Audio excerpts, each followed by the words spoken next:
Hello மக்களே, welcome to our channel. Cook with Komali season 3 title winner Shruthika அவங்க பண்ண spot the dessert recipe தான் இன்னைக்கு பார்க்க போறோம். ஃபர்ஸ்ட் நாம இந்த சாக்லேட் பவுல் மாதிரி ஒன்று பண்ணிடலாம். நான் ஒரு 1/4 கப் அளவுக்கு டார்க் சாக்லேட்டை மெல்ட் பண்ணி எடுத்திருக்கேன்.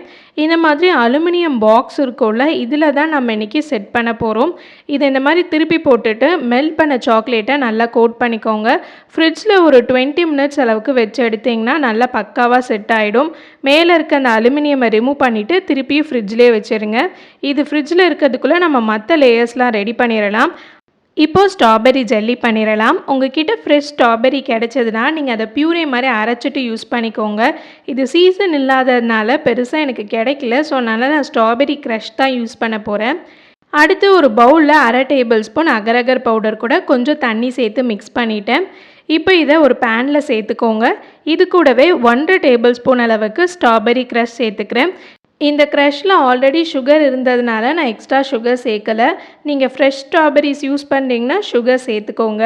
இப்போ இதை ஒரு 2 நிமிஷம் அளவுக்கு பாயில் பண்ணி ஆற வச்சிடலாம். நான் இன்றைக்கி மோல்டு வந்து இந்த கிண்டர் ஜாயோடைய அவுட்டர் கவர் இருக்கும்ல, அதுதான் எடுத்திருக்கேன். இதில் பண்ணி வச்சுருக்கிறத ஆட் பண்ணிவிட்டு ஒரு 20 மினிட்ஸ் அளவுக்கு ஃப்ரிட்ஜில் வச்சிங்கன்னா ஜெல்லி செட் ஆகிடும். அடுத்து ஸ்ட்ராபெரி சாஸ் பண்ணிடலாம். ஒரு பேனில் 1/4 கப் அளவுக்கு ஸ்ட்ராபெரி க்ரஷ் சேர்த்துக்கிறேன். லைட்டாக ஒரு பாயில் வந்ததுக்கப்புறம் 1/2 டேபிள் ஸ்பூன் கார்ன்ஃப்ளவர் கூட கொஞ்சமாக தண்ணி சேர்த்து ஆட் பண்ணிக்கோங்க. இப்போ இதை நல்ல லோ ஃப்ளேம் வச்சு ஒரு 2 நிமிஷம் குக் பண்ணிங்கனாலே சாஸ் சூப்பராக ரெடி ஆகிடும். இப்போ நம்ம கேரமல் வச்சு சாஸ் ரெடி பண்ணிடலாம். ஒரு பேனில் 3 டேபிள் ஸ்பூன் அளவுக்கு சர்க்கரை சேர்த்துக்கோங்க. இது கூட 2 டேபிள் ஸ்பூன் தண்ணி சேர்த்து லைட்டாக பாயில் பண்ண விடுங்க. ஒரு 5 நிமிஷத்துலேயே உங்களுக்கு நல்ல கேரமல் சூப்பராக ரெடி ஆகிடும்.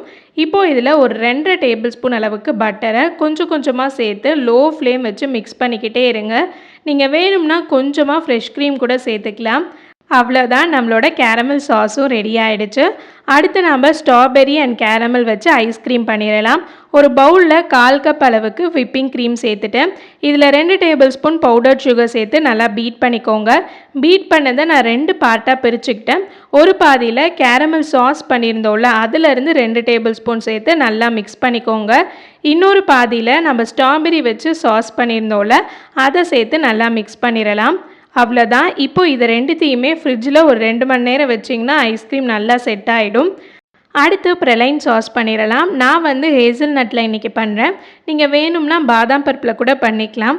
இந்த மாதிரி ஒரு பார்ச்மெண்ட் பேப்பரில் ஹேசல்நட்டை ஸ்ப்ரெட் பண்ணிடுங்க. இதில் நம்ம கேரமல் ஆட் பண்ணிக்கலாம். நம்ம இப்போ கேரமல் சாஸ்க்கு கேரமல் பண்ணோம்ல, அதே ப்ராசஸில் கேரமல் பண்ணிக்கோங்க. அதை இந்த மாதிரி சூடாக இருக்கும் போதே ஆட் பண்ணிவிட்டு நல்லா ஸ்ப்ரெட் பண்ணிவிடுங்க. இது ஒரு 10 நிமிஷம் கழித்து பார்த்திங்கன்னா நல்லா கிறிஸ்பியாகிடும். அதுக்கப்புறம் 2ஆக உடச்சிட்டு ஒரு ஜாரில் சேர்த்துக்கிட்டேன். இப்போது 2 டேபிள் ஸ்பூன் ஃப்ரெஷ் க்ரீம் சேர்த்து நீங்கள் அரைச்சிங்கன்னா ப்ரலைன் சாஸ் ரெடி ஆகிடும். அடுத்து ஸ்ட்ராபெரி மூஸ் பண்ணிடலாம். 1/4 கப் அளவுக்கு விப்பிங் க்ரீமை லைட்டாக பீட் பண்ணிவிட்டு அதில் 1 டேபிள் ஸ்பூன் ஸ்ட்ராபெரி க்ரஷ் சேர்த்துருக்கேன். இது இப்போ நல்லா சாஃப்ட் பீக் வர வரைக்கும் நல்லா பீட் பண்ணிக்கோங்க. பீட் பண்ணிவிட்டு ஒரு 1/2 மணி நேரம் போல் ஃப்ரிட்ஜில் வச்சிடலாம். இப்போ இந்த டெசர்ட்க்கு அந்த டாப் லேயரான எடிபிள்ஸ் ஆயில் பண்ணிடலாம். ஒரு ஜாரில் 1/4 கப் பாதாம் சேர்த்துருக்கேன். 1 டேபிள் ஸ்பூன் அளவுக்கு ஃப்ளேக் சீட் சேர்த்துக்கோங்க. ஆளி விதைன்னு தமிழில் சொல்லுவாங்க. இது கூட 1 டேபிள் ஸ்பூன் கோகோ பவுடர் சேர்த்துக்கிறேன். கோகோ பவுடரில் ஆல்ரெடி எனக்கு ஸ்வீட்னஸ் இருந்ததுனால நான் அப்படியே அரைச்சி எடுத்துட்டேன். இல்லைனா நீங்கள் கொஞ்சமாக ப்ரௌன் சுகர் இல்லை ஒயிட் சுகர் போட்டு அரைச்சிக்கோங்க. பார்க்க அப்படியே சாயில் மாதிரியே இருக்குல்ல. கடைசியாக நம்ம இந்த எடிபிள் ராக் பண்ணிடலாம். மெல்ட் பண்ணி வச்சுருக்க ஒயிட் சாக்லேட் கூட கொஞ்சமாக பிளாக் கலர் சேர்த்துட்டு நம்ம நல்லா மிக்ஸ் பண்ணிக்கலாம். இன்றைக்கி நம்ம 2 டைப் ஆஃப் எடிபிள் ராக் பண்ண போகிறோம். ஒன்று வந்து பெரிய சைஸும் இன்னொன்று வந்து சின்ன சைஸ்லேயும். 2 சைஸ் ஆஃப் மெஷரிங் ஸ்பூன் எடுத்திருக்கேன். உள்ளே வந்து பட்டர் தடவிட்டு மேலே வந்து பார்ச்மெண்ட் பேப்பர் போட்டு வச்சுருக்கேன். அப்போ தான் நீங்கள் திருப்பி இதை அன்மோல்ட் பண்ணும்போது ஈஸியாக இருக்கும்.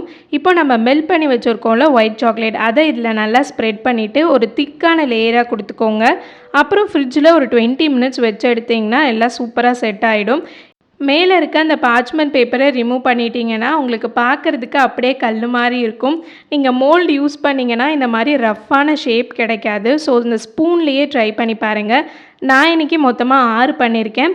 3 வந்து பெரிய சைஸ்லேயும் 3 வந்து சின்ன சைஸ்லேயும் பண்ணி எடுத்து வச்சுருக்கேன். இப்போ இதில் எல்லாத்தையும் ஃபில் பண்ணிடலாம். Strawberry sauce, caramel sauce, strawberry ice cream, caramel ice cream அந்த மாதிரி எல்லாத்துலேயுமே ஆட் பண்ணி வச்சுட்டேன்.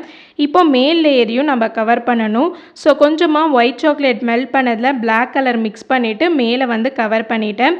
இதை திருப்பி நீங்கள் ஃப்ரிட்ஜில் ஒரு 10 நிமிஷம் வச்சிங்கன்னா தான் செட் ஆகும். கண்டிப்பாக கவர் பண்ணிவிடுங்க, இல்லை உள்ளே ஊற்றுனது வந்து வெளியே வந்துடும்.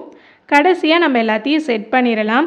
ஃபஸ்ட்டு நம்ம இந்த பேட் மாதிரி பண்ணியிருந்தோம்ல, இதில் வந்து கொஞ்சமாக ப்ரௌனீஸை நல்லா உதிர்த்துட்டு சேர்த்துக்கிறேன். ஆல்ரெடி நம்ம சேனலில் eggless brownie and millet brownie அப்படின்னு நிறைய போட்டாச்சு. ஸோ நான் ப்ரௌனி ரெசிபியை இந்த வீடியோவில் ஆட் பண்ணல. உங்களுக்கு வேணும்னா கீழே டிஸ்கிரிப்ஷனில் லிங்க் கொடுக்குறேன், மறக்காமல் செக் பண்ணிக்கோங்க. இப்போ இதை நல்லா ஸ்ப்ரெட் பண்ணதுக்கப்புறம் நம்ம ஸ்ட்ராபெரி மூஸ் பண்ணியிருந்தோம்ல, அதை நல்லா ஸ்ப்ரெட் பண்ணிவிட்டு ஃப்ரிட்ஜில் ஒரு 5 நிமிஷம் வச்சு எடுத்துக்கோங்க. இப்போ நம்ம ப்ரலைன் சாஸ் பண்ணோம்ல, அதை மேலே ஆட் பண்ணிடலாம். இந்த மாதிரி நல்லா லெவல் பண்ணதுக்கப்புறம் கடைசியாக நம்ம எடிபிள் சாயில் பண்ணோம்ல, அதை நல்லா ஸ்ப்ரெட் பண்ணிவிடுங்க. இப்போ எல்லாமே அரேஞ்ச் பண்ணிட்டோம். ஸோ ஃப்ரிட்ஜில் கடைசியாக ஒரு 5 நிமிஷம் வச்சு எடுத்துக்கலாம்.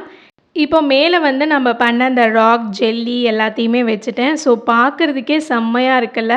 கண்டிப்பாக இந்த வீடியோ உங்களுக்கு பிடிச்சிருந்ததுன்னா மறக்காமல் சேனலுக்கு சப்ஸ்கிரைப் பண்ணிக்கோங்க. நெக்ஸ்ட் சூப்பரான வீடியோவில் மீட் பண்ணலாம். பாய் பாய்.